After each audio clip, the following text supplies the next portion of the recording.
All right, I got something. One episode of a TV show. Like, Okay, fine. I Whole can. season, Ryan.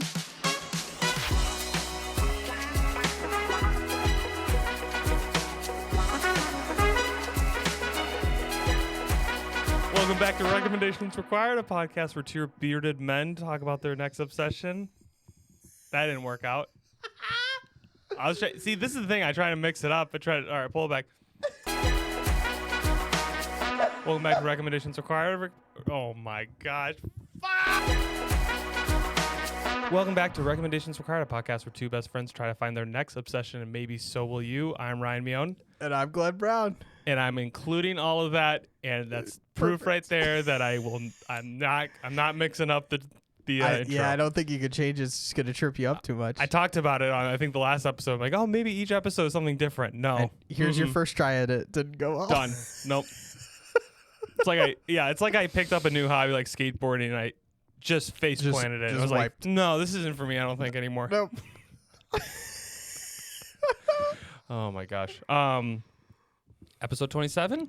Yeah. We got some you said you might have an opener top 10. I said I have a draft Okay, let's that do the I've been draft. thinking Let's about. do the draft. And yeah. I like the sound of a draft. And Okay, then we're talking Uncut Gems. Uncut Gems. Yeah.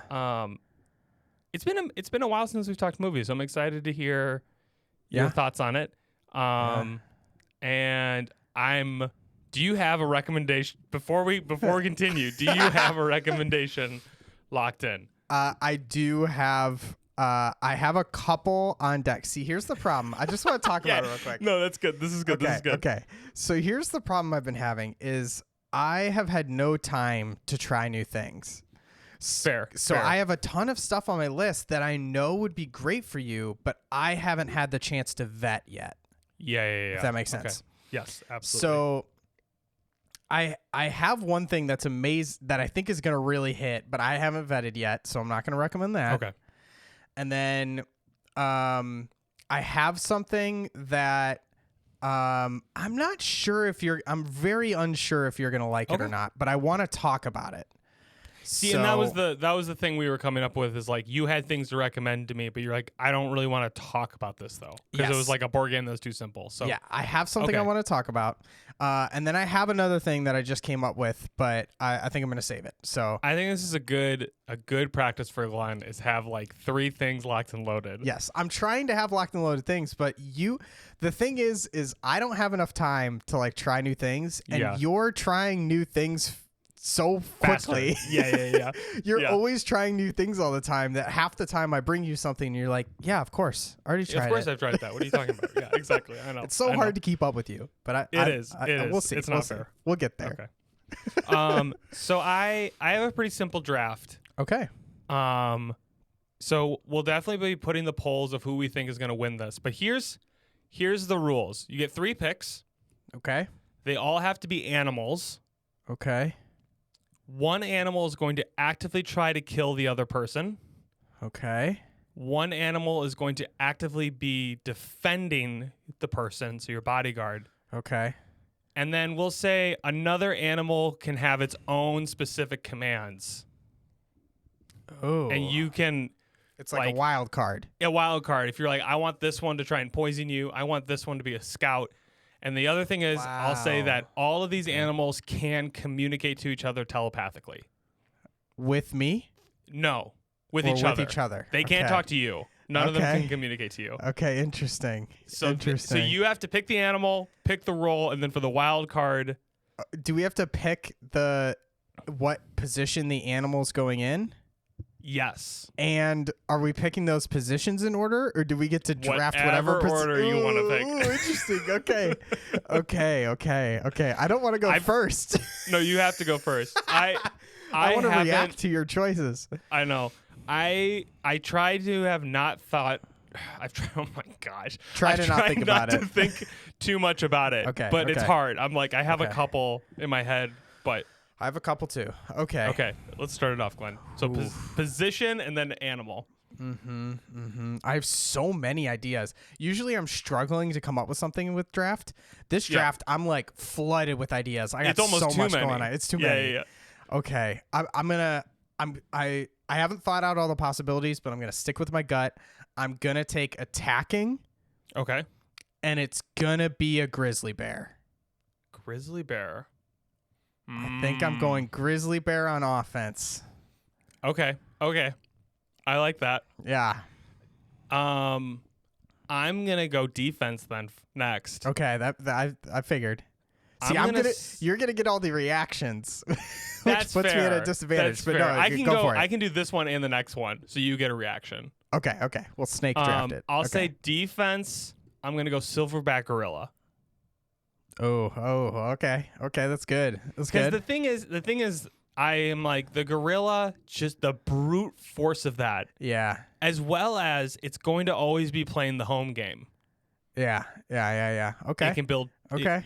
So maybe some tools. So that was like the one I had locked. I think my grizzly bear has the advantage of claws, but we'll see. Well, that's going to be a tough one. That'll be a tough one. Yeah, okay. I think the typical question, like animal question, like it's such a dude question, but like which one would win in a fight, like a tiger or a gorilla? Sure. Yeah. I honestly feel like gorilla always wins. And if you're playing that game, then a tiger's got some pretty. Yeah, I'm worried. I'm worried about the gorilla. I'm worried about it. Okay. But at least the gorilla's on defense. I gotta worry about it coming after me. Yeah. So okay. what am I? So what's your offense or what's my wild offense? Card? Or wild card. You can choose either. Yeah. So here's where my head's going. I'll think out loud. Mm-hmm. I'm thinking either a scout would be great. Yeah. It's like a hawk.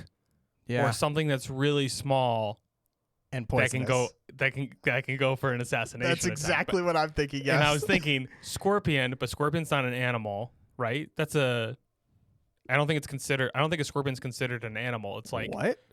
An arachnid. Are spiders not animals? I wouldn't consider a spider an animal. Oh.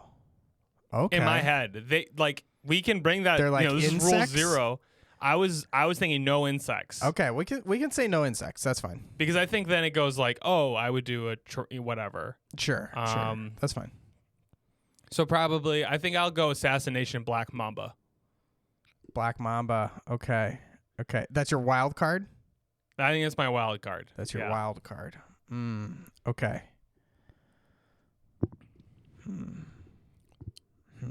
Okay. I think I'm going to go... Oh, you haven't picked your offense yet, huh? No. Okay. I think I'm going to go... I'm going to take the hawk for my wild card. It's a good move. I think I'm going to go recon, the look out for the snake. Yeah. And when he gets the chance, he'll like swoop down for some claw attacks, you know. That's good. Yeah. I'll go that route. And then oh man, I need defense, huh? Ooh, I got defense. What do I want to go for defense? Oh, now question. Yes. Is my defense mountable? I'm going to say you cannot interact with your animals. Okay. I'm going to say like you're basically I'm a you're statue. just doing your You're just doing life normally and have to deal with the consequences these things are happening. And these things are just happening. Yeah. You can't. Okay. Maybe like you can run away from it, but you can't like mount on top of it. Just to explain my train of thought. My train of thought there was like, ooh, elephant, mount it, untouchable. But 100%. I don't think an elephant is like very maneuverable defense for me if I'm not on it. So I don't think I'm going to do that.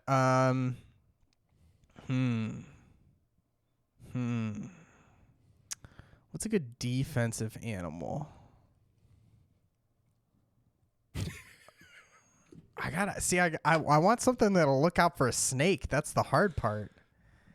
Yeah, and then you got to deal with whatever I'm going to send on. Yeah, you still have something else you're sending. I still have at offense. Me. Yeah. You do have a good defense, I think, to the snake, though.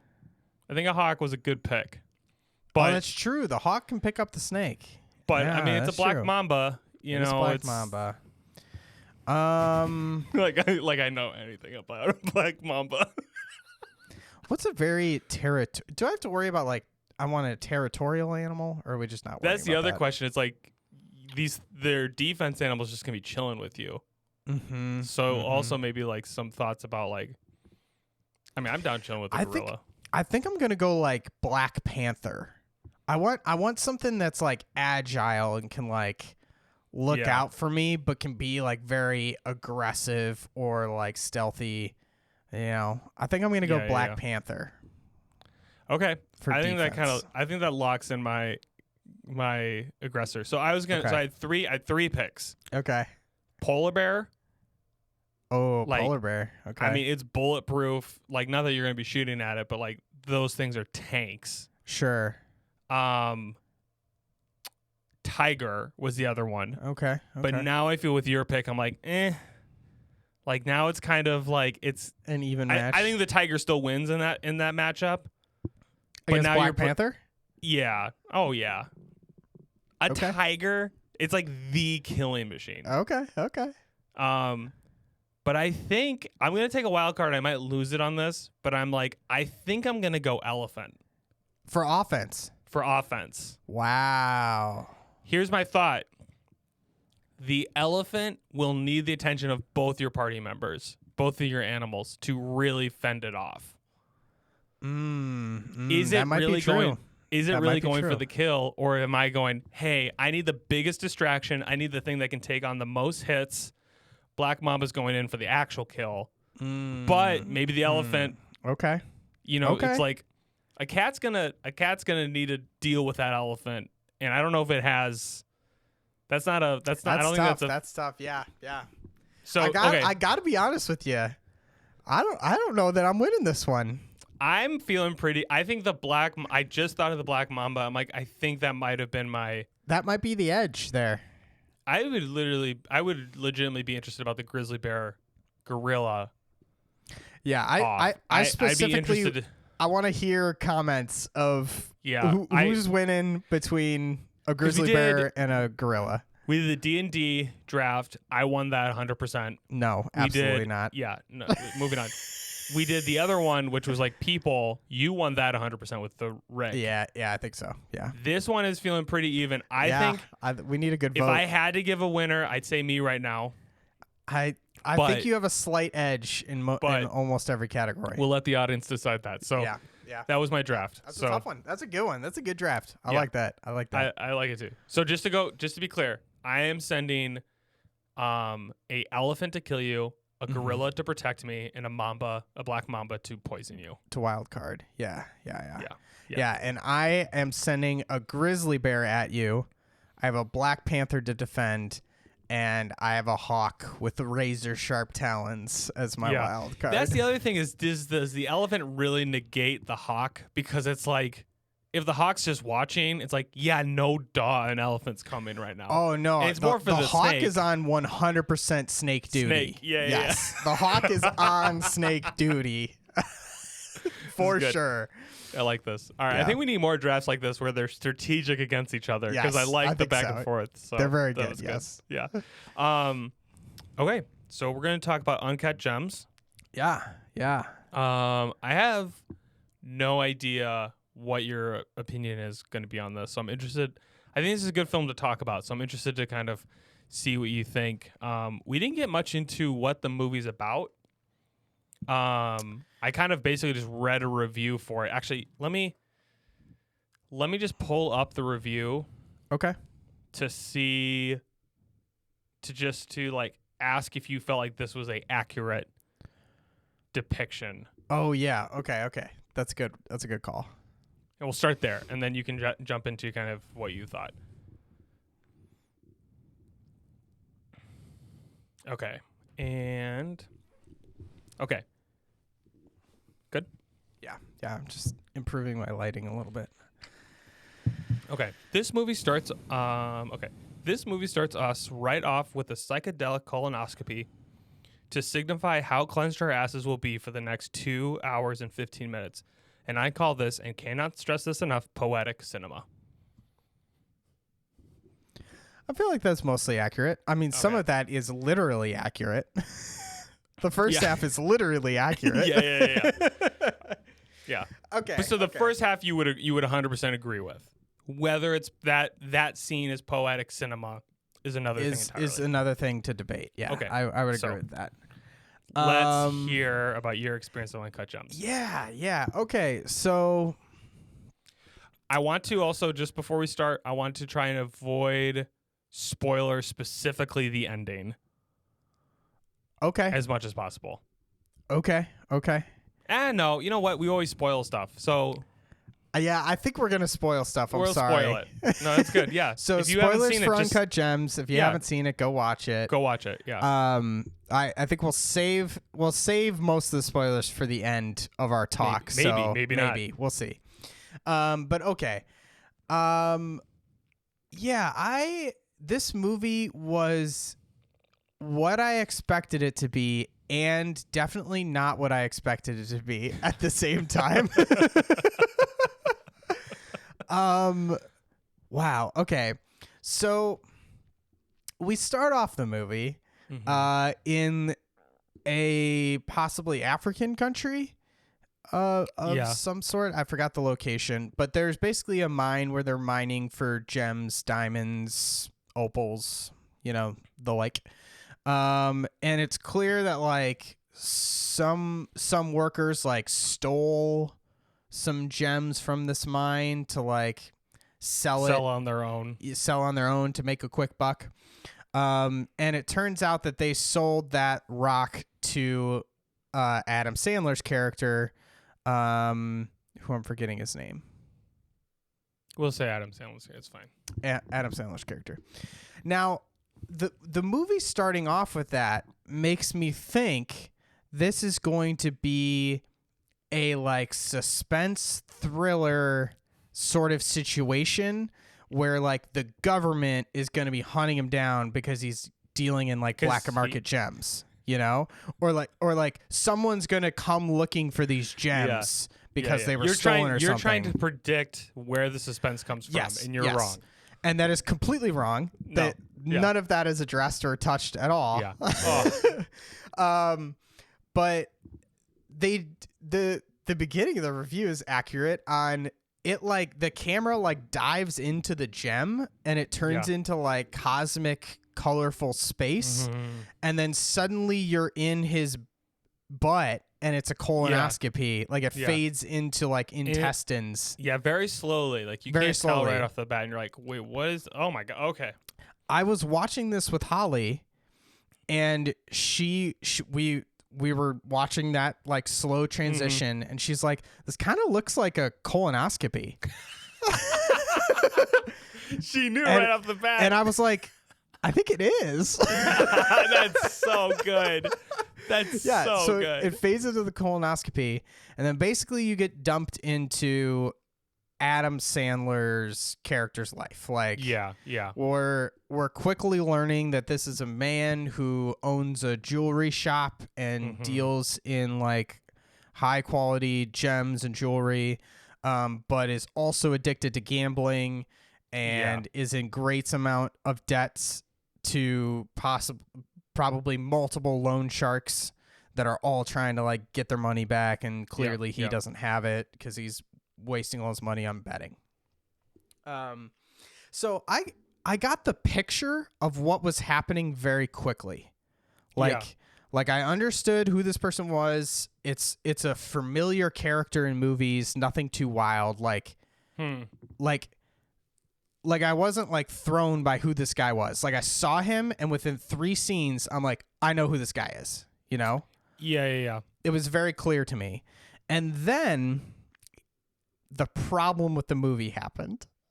Okay. I felt like the movie then dragged for at least an hour.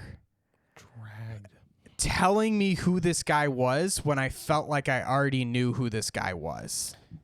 Yeah. Does that make sense?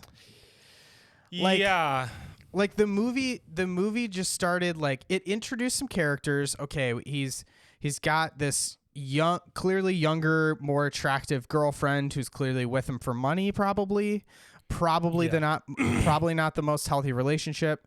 He's Yep. divorcing his wife and he has kids. You have these loan sharks coming after him. You have these people at the jewelry store and like some high profile people entering the jewelry store. That was all established within like 20 minutes maybe. Yeah.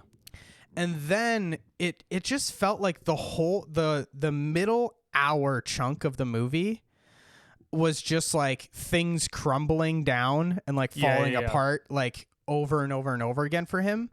But like to the point where I'm like, I get it. Like I know. Like Yeah. you know, it was just like I'll think of an example here. Like there was a whole sequence where like his girlfriend is a photographer for The Weeknd, the musical artist. Yeah. And The Weeknd is doing a show at this club, so his girlfriend's there, so he goes and like he like kind of catches his girlfriend messing around in the bathroom with The Weeknd. So they like blow up and have this huge fight and break up, and then they're like apart for a night, and then the next day they're back together. And whatever. And I'm like, that whole sequence does not matter. Like it didn't move the story forward at all. I already knew it's a toxic, weird relationship. Like nothing happened. Like you could have cut out the entire like Weekend side plot scene. You know, several scenes, and the movie would be unaffected. Like it was just like I was just watching the movie and I'm like, yeah, like I get it. Like let's go, let's get to the point, you know, like I understand what's happening here. You don't need to like keep showing it to me. Like but the analogy I kept thinking of was like I feel like I'm watching someone stumble down a hallway clumsily, and they're trying to get down the hallway, but they just keep knocking things over and bumping into walls, and a vase falls. That's great. And I'm like watching this guy fall and tumble and tumble and tumble. And then I realized that he's only walked 5 feet. I'm like, okay, are we getting to the end of the hall? And like, this is fun, but like, are we going to get there or what? You know? Did you feel that way watching the movie? Like, not even a little bit. You didn't feel like it dragged at all? So here's what? You didn't feel the dragging. No, and here's what I think it is. And this is a film that I think that touches this is, man, how do I say this without coming off like an asshole? Like the films that you're used to watching are plot driven. Yes. In the sense of like this thing happens, then this thing happens, and then this thing happens, which leads to this thing. And that's there in this, right? His decisions lead into other decisions. But it's more of a character study. Like it's more of you sympathizing and going like seeing addiction like just destroy this guy's life. Sure. Because the thing is like, to your analogy, it's like you keep watching him stumble, and then for a moment you're like, is he gonna plant his like, oh, this is where he plants his feet. But then he does something that continues to put him into that spiral.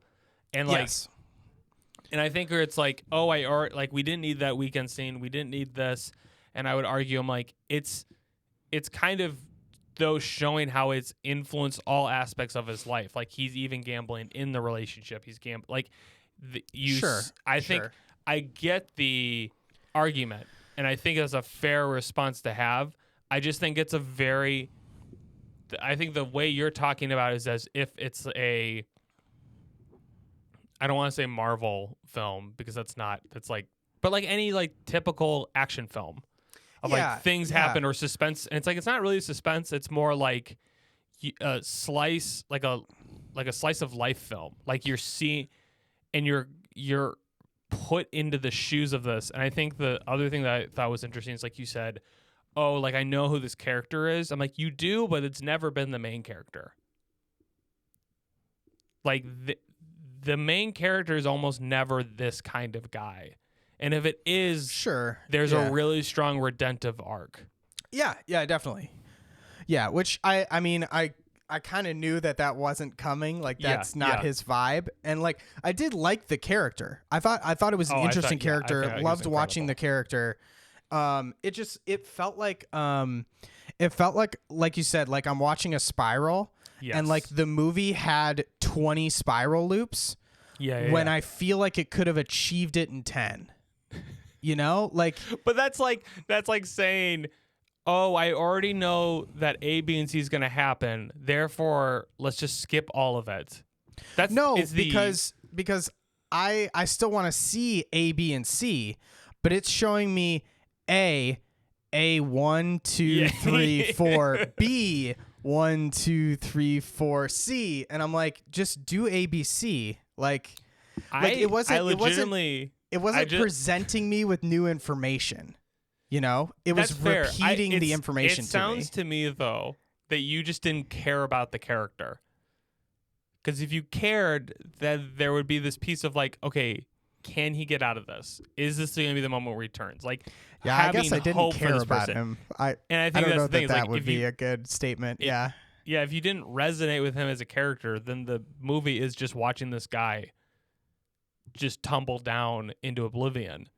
But I think for me, I was like, parts of that were enjoyable. Like at one point, the guys like kidnap him while he's at like his kid's concert and shove him in a trunk naked. Like, you're like, oh, that's enjoyable, and I'm watching, I'm like, that's horrible. That's that's his stuff happening though.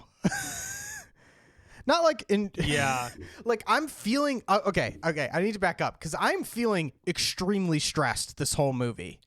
Yes. Okay. Yes. Okay. I'm feeling extremely stressed the entire time. Because the way you're talking about it makes me think you're not. No, I'm feeling stressed the entire time. Okay. But it just feels like I'm not getting new stressors.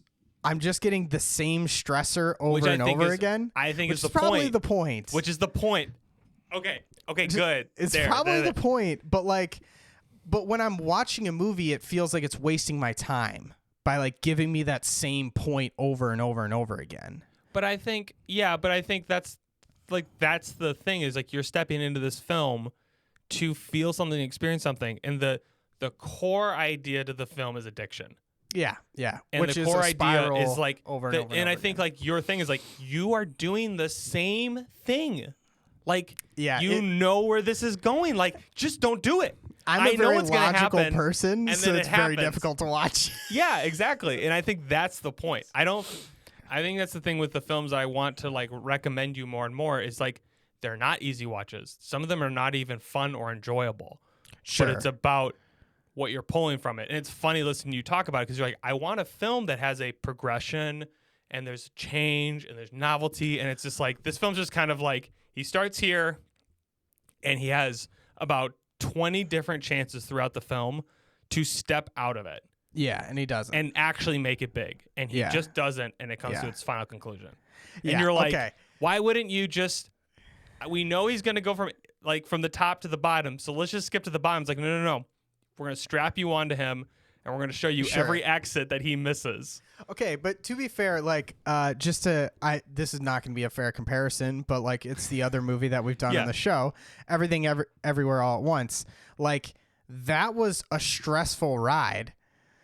Yeah, but that was the stressful around the absurdity of media and the internet and how it's always different and changing and insane. Yeah. So like that stress, I guess the way they're vibe stressing you out is playing into the theme of the film. Okay. And I'm like, Uncut Gems is stressing you out. I guess in the same theme. I'm understanding the reasoning behind the choices they made. Yes. Yeah. But in terms of watching a movie, it just felt like it dragged through the middle of it. And maybe that's on purpose, but it still felt that way. Like I paused the movie at like the 1 hour mark and I saw that I had an hour and a half to go and I was like, you gotta be kidding me. What could possibly be in this hour and a half that I haven't seen already? They just established everything so early and then felt like they stopped establishing things. But I felt like I could see it feeling long. It did. Like I said, like the whole weekend bit, like right around there, I kind of started to lose it. I'm like, okay, like, are we going somewhere? Like, what's happening here? And then where it started to pull me back in was the auction for The Rock. Yes. That's where I'm like, okay, we're getting places now. Well, and here's the thing is like, you now see the light at the end of the tunnel of like, this is how he's going to get out. Mm-hmm. And I think, okay, I don't want to be too much of an apologetic, like an apologetic for this film. Sure. Because I do really enjoy it, but I think you are bringing some good points where it's like, it does feel a little long. But I would say, like, at that point when it feels like it's dragging, mm-hmm. that's kind of also where he's at. Like, that is his him Dark Night dragging. of the Soul, right? Yeah, Like, it doesn't feel like he can go any deeper. Mm-hmm. So you're like, oh, it feels like this is the end. Then we see the light at the end of the tunnel, and basically the movie goes, actually, he's going to go deeper. He's going to slip which I deeper loved. He set up this auction to finally sell this rock, and it's supposed to be worth like $500,000, and he'll make all his money, and then he'll pay off everything he needs to, blah blah blah. And then eventually the like appraisers for the auction like lowball it in his opinion to like $100,000 to $200,000, which is not enough for him to pay off his debts. Which also right at the beginning of the movie, the loan sharks I think say that he owes $100,000. Mm-hmm. And like those are the only loan sharks that they had established at that point. And I was like, $100,000 is not that much for this guy. Like he owns an entire jewelry store. Like his inventory alone has to be worth $500,000. Like, yeah, but he doesn't necessarily own that. Sure. And like, if he gets rid of that, I then started to understand that like he doesn't necessarily own that. He has to sell it. And like, even if he had the money, he's not going to pay these guys back anyway, which is probably the issue. That's the thing. Yeah. So I started to understand that. But at first I was like, why? That's not enough money. Why? Pause this for 1 second because I'm seeing something. Okay. You're like, we know where this is going. We get to this point, he hits this low. It feels like I don't really want to keep watching. Like you're feeling the slowness, or not slowness, but like the repetitiveness of it, right? Yeah. And then we see the light at the end of the tunnel. Why then would you be interested in this if you know where that's going to go? They have given you all the information through this film to say he is stuck here and will not get out. And then, but you feel the same hope he does. You're like, yes, yeah, maybe this time he can do it. Maybe and then all of a sudden you are the character and you're like, okay, he can do this. He can do this. He can do this. But like I said, this is where the movie started roping me back in, and I like felt good about it. I'm like, and I think I'm arguing that like the flow of the film is like, on purpose. Is on purpose. That's like, the character's arc. They've given you the character arc. They've given you his trajectory. I think that's fair. You're you settle in for a second. You're like, man, this is pretty low. And then they go, hey, here's the hope. And all of a sudden, for some reason, you think that this guy's now going to change, even though for an hour he's been proving you that this is not going to be a good idea either. And I'm just saying, as a form of media, if you start to drag too much in the middle, people are going to turn it off, and then it's not worth it. I understand like what they're going for, and it seems very accurate to the character, and I understand why they did it. But if it's to the point where it's detrimental in the form of media that you're serving it in, then that becomes a problem for me. That just feels like low attention span to me. Yeah, probably. But that's the world we're living in, I guess. But anyway. Okay, so we're at the auction, right? We're at the auction. They lowball his thing. So now he brings in his dad to like bid up the guy who really wants the rock that's been in the movie for a while.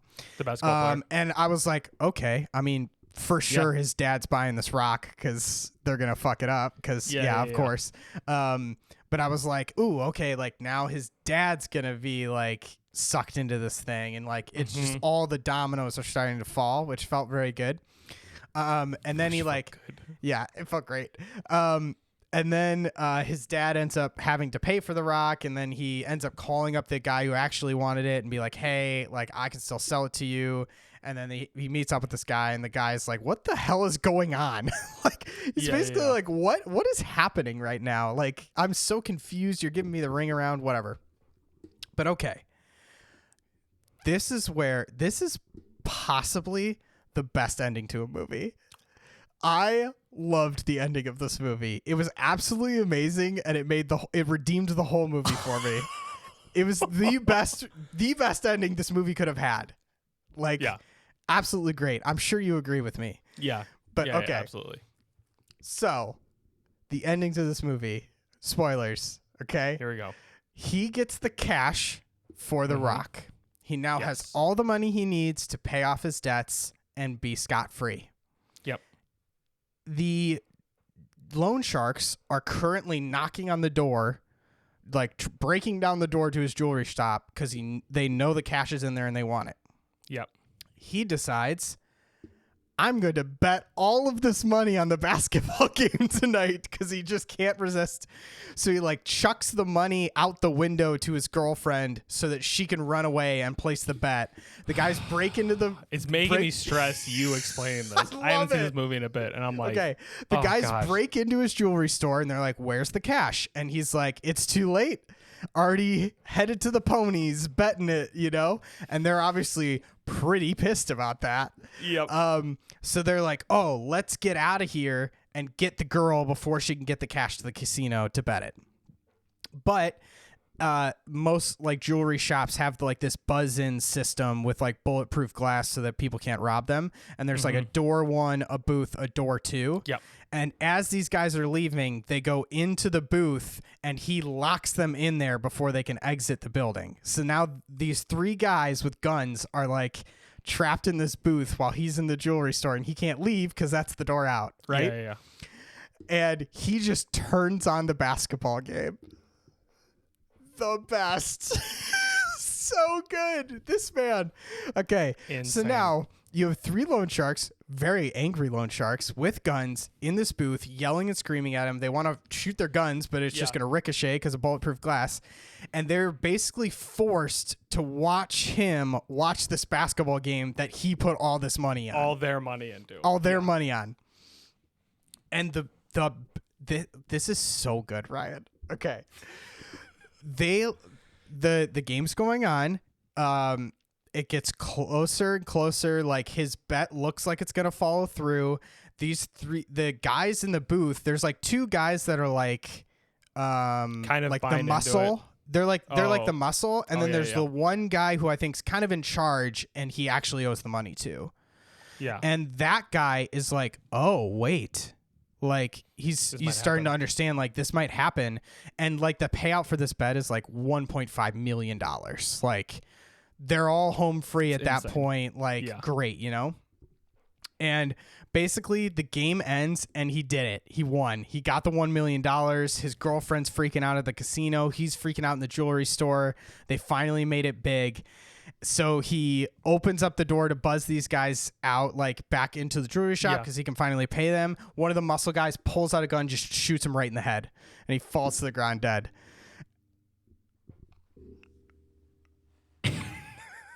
Okay. Brisk. So then the guy in charge is like, what the hell did you just do? Like, he was finally going to pay us back. Boom, shoots him in the head. The 2 muscle guys are clearly done with this. They don't care anymore. They're sick of these people. Yeah. They rob the jewelry store and get out of there. The girlfriend collects the money at the casino and drives away. Doesn't know he's dead. His name's Howie. I just remembered Adam Sandler's character is Howie.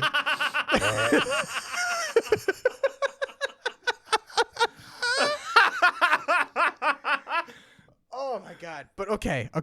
The best part about this ending, Ryan, I think you're going to be so proud that like this was my train of thought. Bring it home. Bring it home, Glenn. Please.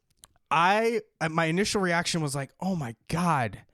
Like that's so depressing. Like he finally made it big and they just kill him, you know? Yep. And then it dawned on me.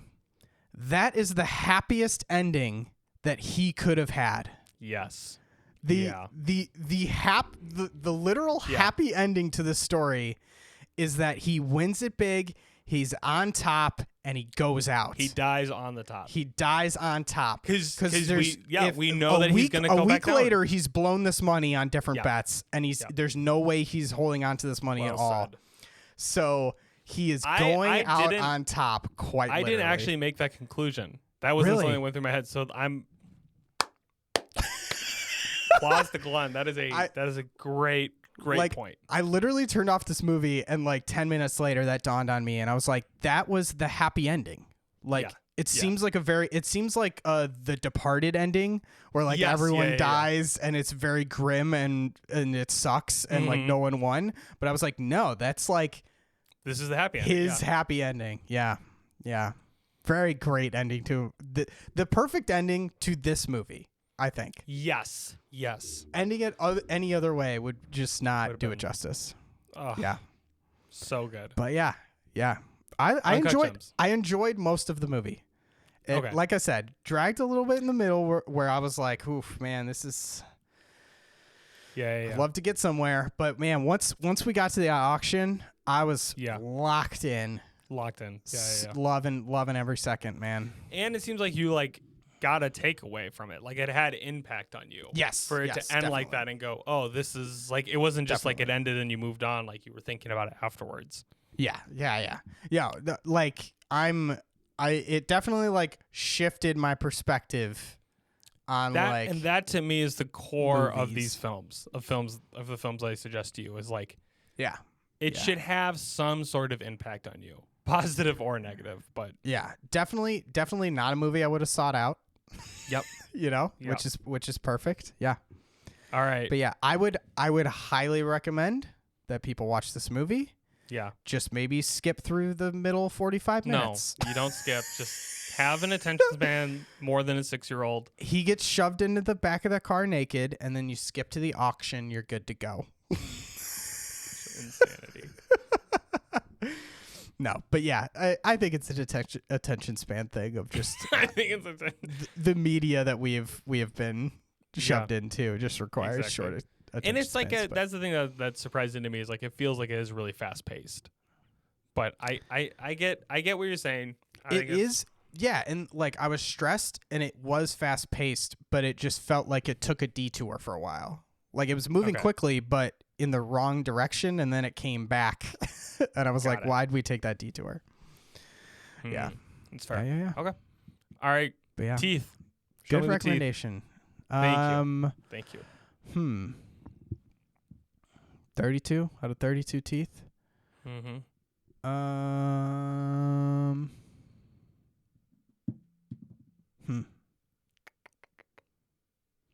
I think I'm going to go 27. Okay. 27. That's 27 teeth. Yeah. It was good. Good. Yeah. It's good. Yeah. Yeah. All right. People 27 teeth. Uncut Gems. Uncut Gems. Check it out. There it is. It's a good watch. Good recommendation. I'm glad. I'm happy with that. Yeah, I don't really have much to argue against. I didn't have the same sensation of the dragging. I do feel like that beginning half is to establish the trajectory and then give you false hope at the end. And then I forgot at the end they zoom into his bullet wound and it goes back to the mystical gem cosmic thing and then comes back to the gem. It started and ended with the gem, which was very cool. That was such a weird sci-fi sequence. It really threw me both times it happened. I was like, wait, what? You don't know how to deal with anything that's cosmic, because same thing with Oppenheimer. You're like, oh, the sparkly scenes were so I thought I liked the sparkly scenes. I didn't like the sparkly scenes. I remember you having some issue with it. Oh, okay. It just put me in a very sci-fi state of mind. So I was like, wait, what is happening right now? But then when it did it again and it went back in, I half expected it to come back out on a different person, and now someone else has the gem. And starts it over again. Uncut Gems too. Yeah. Which wasn't the case, but that's where the vibe it gave me was on to chapter 2. Yes. Yeah. But Uncut Gems. Very fun. Okay. I'm gonna jump into mom phrases. Yeah, let's do it. You're gonna recommend. I think we did last time. We did they're grabbing at straws, of the same ilk. Yeah. This one's a great one. He looks wily. Wily. The mom phrase. Okay, I feel like I've heard that before. Yeah. Mostly in books. I've never heard one. If you're confused right now what this is, I have a list of phrases that my mom has said throughout the years. Some of them are just normal phrases, or normal, but semi-common phrases, and some of them are completely made up. And so It's a very long list, but yeah, he looks wily. I have no idea. I know it's a word, but I have no idea what wily actually means. But what I perceive it to mean is like someone who's like kind of scrawny. Yeah. But also like mischievous and like She hard would also hard to like catch. another one is like, oh, he's a wily one. Yeah, He looks like a wily one. I think of for some reason like a hungry coyote on the side of the road. Like just mangy, kind of looking for something. Okay. So, yeah, he looks wily. Okay. Use that for no reason in your day. Someone comment the definition down below. Yeah, I guess we could look. See how off we are. All right, I'll just look it up right now. Adjective: skillful at getting what you want, especially by tricking people. Synonymous include crafty, cunning, dodgy, foxy, skillful, slick, sly, tricksy. There you go. Okay. Okay. So we're on the right track. He looks wily. Yeah. The Howie from Uncut Gems was wily. It's wily. Yeah. He looks wily. Yeah. All right, Glenn, give me that sweet, sweet recommendation. Okay. So this might be a weird one. I'm not sure that this will like be something that you really like, but it's something I want to talk about and like something I think is interesting. Okay. So Netflix just released a new series. Okay. I think in the past couple days. Called Blue Eye Samurai. Okay. Are you familiar with this? No, I'm looking this up while you. Blue-eyed samurai? Yeah. It's blue-eyed or blue eye samurai. Blue Eye Samurai. Yep. Okay. Yeah. Okay. And I've only watched the first episode, and I'm only requesting that you watch the first episode. I'm not going to make you watch the whole season. Okay. I have not watched the whole season yet. It like literally just came out like days ago, so I haven't watched the whole thing yet. But I think that what it's not an anime. Well, no, not that. But what? Just one episode? You don't think we'll have enough to talk about? Maybe, but I'm just like last time we spent the whole episode with you going, I don't know what to recommend. And then you're like, all right, I got something. One episode of a TV show. I'm like, okay, fine. Whole season, Ryan. Okay. I'm just like, it feels like, I don't know. Well, now you're making me think I should just recommend something different now. You can do whatever you want. You can recommend this. I'm not gonna. I'll watch one episode of a TV show, but then like we're just not gonna talk about the show anymore. Then it's like we can. Okay. Okay. Coming at me with so much heat. Well, it's like what next episode's like. I'm gonna recommend the second episode. No. Okay. I was trying to be nice and not make you watch this whole season. Because I haven't watched the whole season, but I watched the first episode and got really excited about it, so I wanted you to watch it too. Okay, but we can watch the whole season. Which is fair. Like we can just, I can watch the whole season, or I can watch one episode. What do you want me to do? Now I don't know. You're making me mad. I'm sorry. I need to reset my bearings now. Coming at me. But I want you to watch the first 10 minutes of Uncut Gems. Okay. It looks good. I'm down to. Okay. Fine. We'll watch. Fine. The whole season. Then we're doing the whole season. We're talking about Blue Eye Samurai the whole season. I don't care anymore now. Is this like Oppenheimer now? We're just gonna both do a review of the.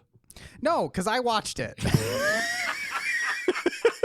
I don't think I've seen you this angry on the podcast. I watched the first episode, and I thought there was enough to talk about in the first episode. We will watch the first episode of Blue Eye Samurai.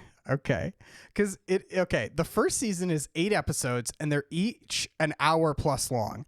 Okay. So I thought that would kind of be a lot.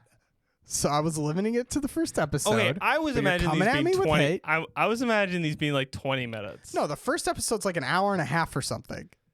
Okay, so they're like films. Kind like of, each yeah. episode. Like There are varying lengths, but the first episode's kind of long. Okay. But the reason I want to talk about it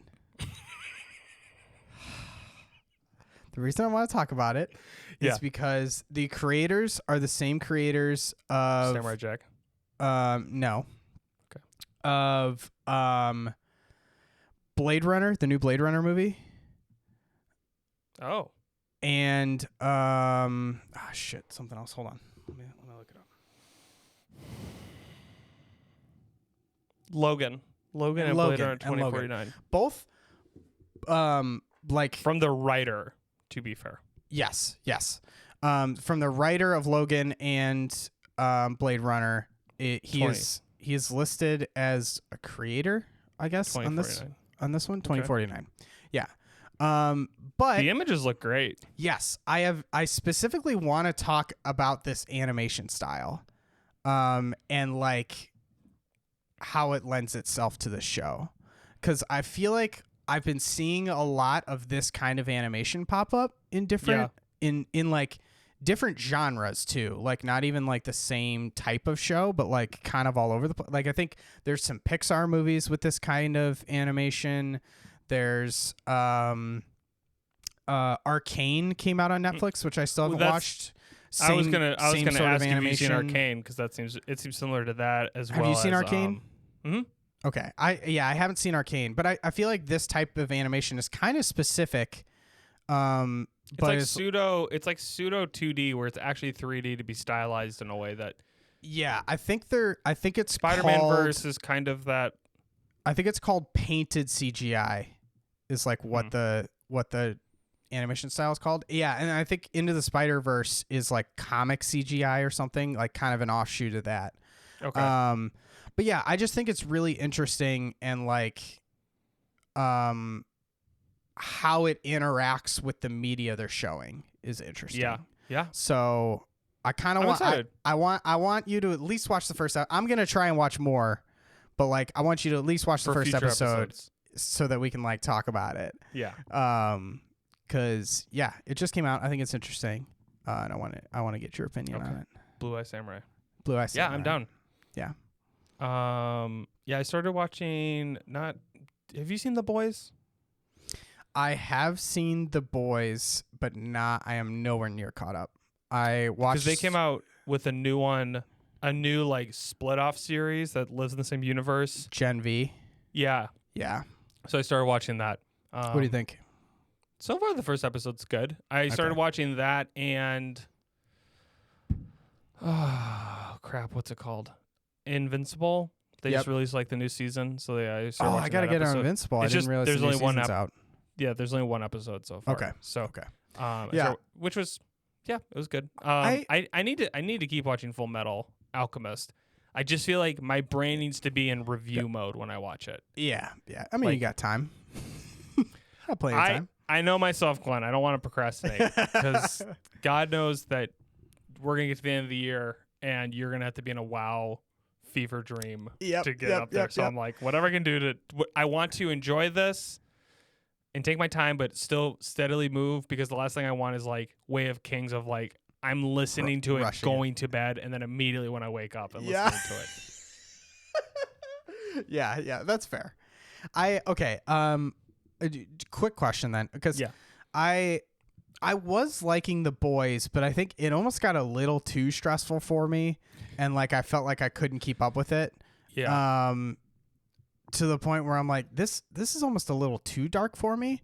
But I loved Invincible, and Invincible went some dark routes. Yeah. But I think it's different because it's animated. There's something about that for me that like changes it. That's fair. But then I saw that they did Gen V, and a part of me was like, ugh, like another teen drama. Like I feel like all the shows now are like teen dramas or teen dramas that were adapted from a really popular show. Like everything just needs to like start honing in on like, let's go back to high school. And I'm like, why? Well, so I would feel the same way, except for it's college. Okay.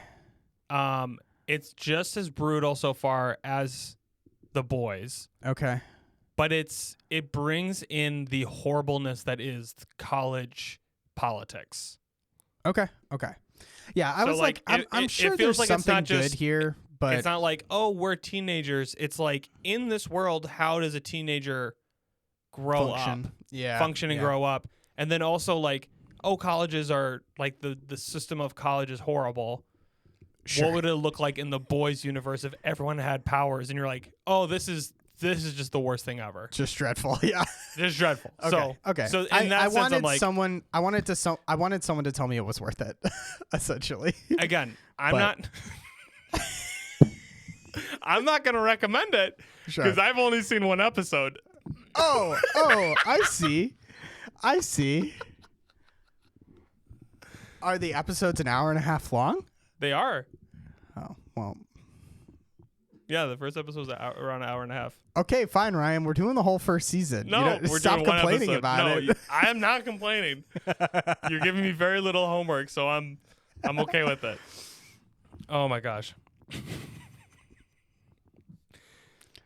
Try to go easy on you, and you just complain about it. Oh, is that what it is? You're trying to go easy on me? Yeah. Mm-hmm. Yeah. Yeah. It's oh gosh. All right. I'm wrapping it here. We're doing Okay. Anything else before we wrap up? I don't think so. Cool. I think that's it. We do need. I want to say this at the end. We do need to get some recommendations from the viewers. Like we do. Like we need some breathing time to try things. Like obviously, like as joking aside, I'm like, if you have just the smallest idea of like, I want to see these two idiots review and talk about a thing, you can literally recommend. This is like the worst part of a brand of donuts. Like yeah. This is the worst era of our podcast, because right now you could suggest like, try eating sand, and we'd be like, okay, all right, sure, man, like let's go for it. This is the worst. What did we think? Like that's kind of where we're at. Too much. So yeah, get your wild recommend it. We'll give it a shot. Now. Oh my god. So, but I gotta go watch an episode of Blue Eye Samurai. Yeah. And we'll talk about it. We'll talk about it. So we'll see you guys in 2 weeks. I'm Ryan signing off. I'm Glenn signing off. And Pond to E3. See you guys later.